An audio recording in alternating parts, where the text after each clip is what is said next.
Model Skillback. Malcolm Skillback, Direktur Pusat Pengembangan Kurikulum Australia, mengembangkan suatu interaksi alternatif atau model dinamis bagi suatu interaksi. Dalam sebuah artikelnya, Skillback menganjurkan suatu pendekatan dan mengembangkan kurikulum pada tingkat sekolah. Model dinamis atau interaktif, dynamic or interactive model, menetapkan pengembangan kurikulum harus mendahulukan suatu elemen kurikulum dan memulainya dengan suatu dari urutan telah ditentukan dan dianjurkan oleh model rasional. Menurut Skillback, langkah-langkah pengembangan kurikulum adalah sebagai berikut. 1. Menganalisis sesuatu. 2. Memformulasikan tujuan. 3. Menyusun program. 4. Interpretasi dan implementasi. 5. Monitoring, feedback, penilaian, dan rekonstruksi. Kelebihan dari model Skillback. Yang pertama, memiliki prosedur yang lebih realistis dan fleksibel. Yang kedua, pengembang lebih bebas dan menjadi lebih kreatif.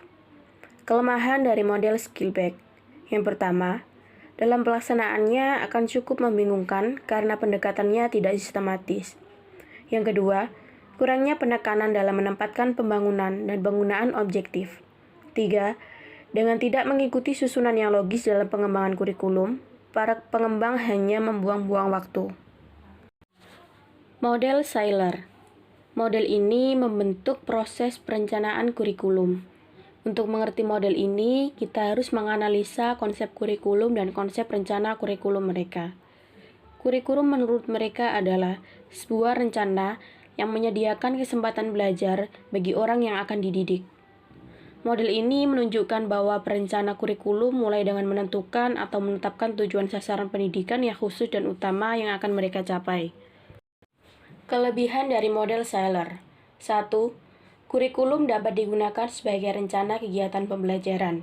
Ini sebagai satu rencana yang dikembangkan untuk mendukung proses belajar mengajar di dalam arahan dan bimbingan sekolah, akademi atau universitas dan para anggota stafnya. 2. Kurikulum dapat digunakan untuk mempengaruhi proses belajar. Proses belajar di sini baik yang berlangsung di kelas, di halaman maupun yang ada di luar sekolah seperti di lingkungan masyarakat. 3. Kurikulum dapat digunakan sebagai tujuan hasil pembelajaran. Menempatkan kekuatan-kekuatan fundamental yang peka sekali, karena hasil yang diinginkan tidak hanya sangat mempengaruhi bentuk kurikulum, tetapi memberikan arah dan fokus untuk seluruh program pendidikan. 4. Kurikulum dapat digunakan sebagai hasil belajar. Semua rencana hasil belajar yang merupakan tanggung jawab sekolah adalah kurikulum, maka belajar yang diharapkan dapat tercapai. Yang kelima, kurikulum dapat digunakan sebagai evaluasi pembelajaran. Ini ditujukan untuk melakukan evaluasi terhadap belajar siswa maupun keefektifan kurikulum dan pembelajaran. Yang keenam, kurikulum merupakan pengalaman belajar.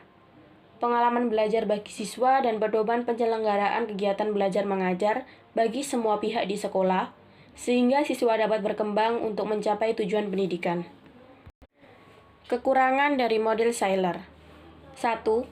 Ketidakrelevansinya pendidikan dengan kurikulum yang berkaitan dengan tujuan tuntutan di era modern.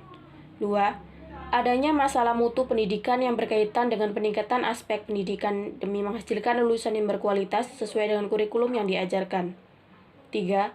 Terdapat kesenjangan efisiensi antara terselenggaranya pembelajaran dengan menggunakan kurikulum tersebut yang berkaitan dengan usaha memanfaatkan kesempatan dalam proses pendidikan.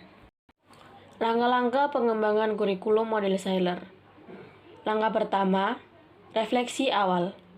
Refleksi awal merupakan kegiatan penjajakan yang dimanfaatkan untuk mengumpulkan informasi tentang situasi-situasi yang relevan dengan tema penelitian. Langkah kedua, penyusunan perencanaan. Penyusunan perencanaan didasarkan pada hasil penjajakan refleksi awal. Langkah ketiga, pelaksanaan tindakan. Pelaksanaan tindakan menyangkut apa yang dilakukan peneliti sebagai upaya perbaikan, peningkatan, atau perubahan yang dilaksanakan berpedoman pada rencana tindakan.